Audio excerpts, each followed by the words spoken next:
Godzilla! Godzilla, if you can't take the heat, run.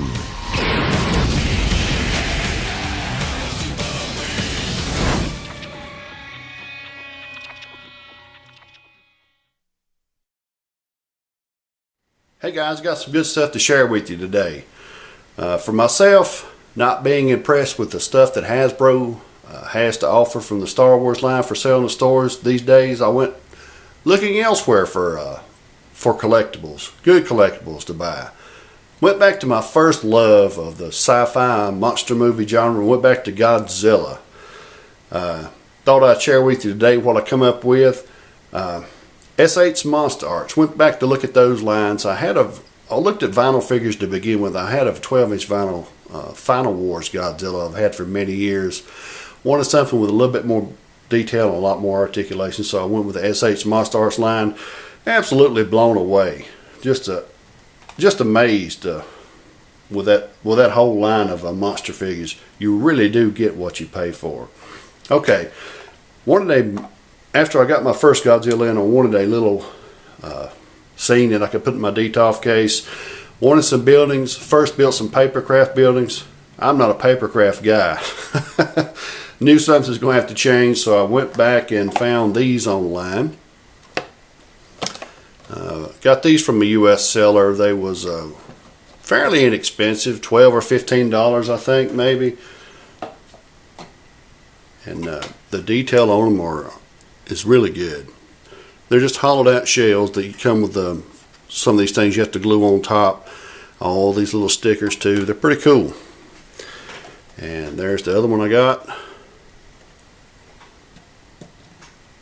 And I got a few little trees as well. And for those of you who follow me on Facebook have heard the story about this. I got into a bidding war. This is a bidding war on this one. This is actually a used building. But the details on this one is amazing. It even have floors on the inside. These are in scale, I think is what they're called for train hobby collectors. Okay, up next is the star of the show.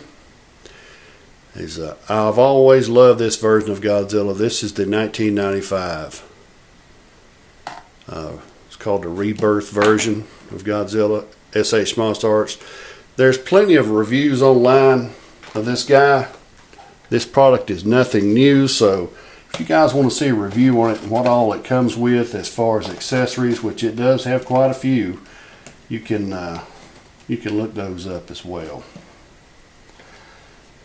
Okay, now to finish off the fight scene, Godzilla's going to have a foe or an enemy to fight. That's where it really does come in line with me, is I can put just about anything I want to here, especially with my robots that's in scale with these. The Super Robot Chikokins, you name it, just about anything.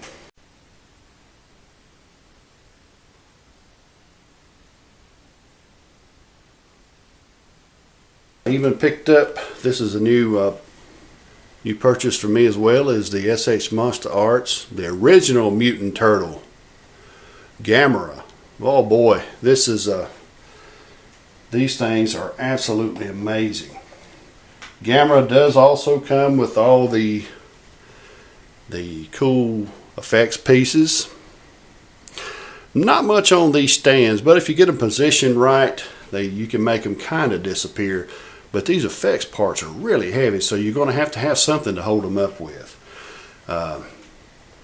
Speaking of foes and people Godzilla can fight, or monsters, we all seen this one in my last video, Gigan. Yeah, boy, this is just amazing. These SH Monster Art figures are amazing. And here's a brand new purchase as well. This is King Caesar. This is from the early Godzilla movies.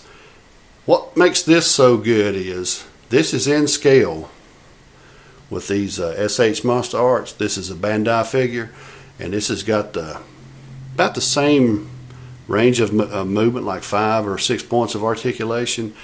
But what makes this so good is I gave $14 for this. Just look at this. This opens up a whole new ball game as far as spending a little bit of money on Godzilla and trying to find his villains or foes. You know, even for Ultraman, I've been looking at some foes for him as well. And I forgot my Tamashii Nation's flame effect.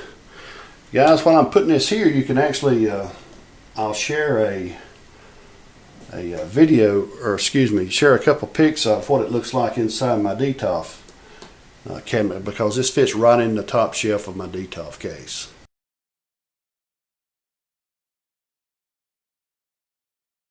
Man, this is exactly what I wanted. It really does look good. Captures just the powering view of those older movies with Godzilla destroying everything.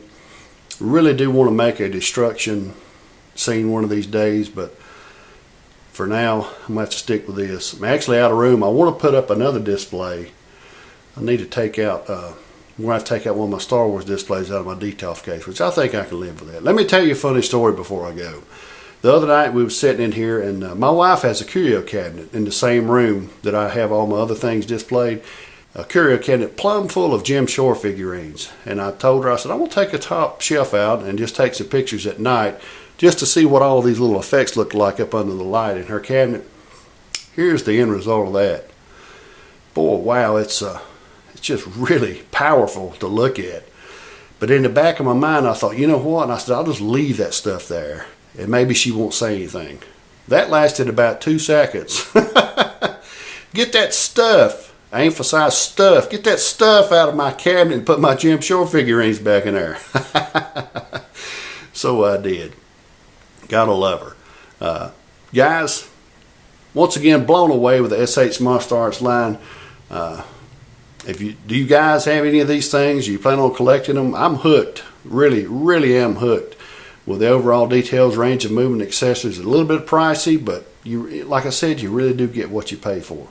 So guys, once again, that's it. Really would like to thank everybody for watching. If you got any comments or questions, just post them and I'll answer them the best that I can. And that's all I have today for my collection.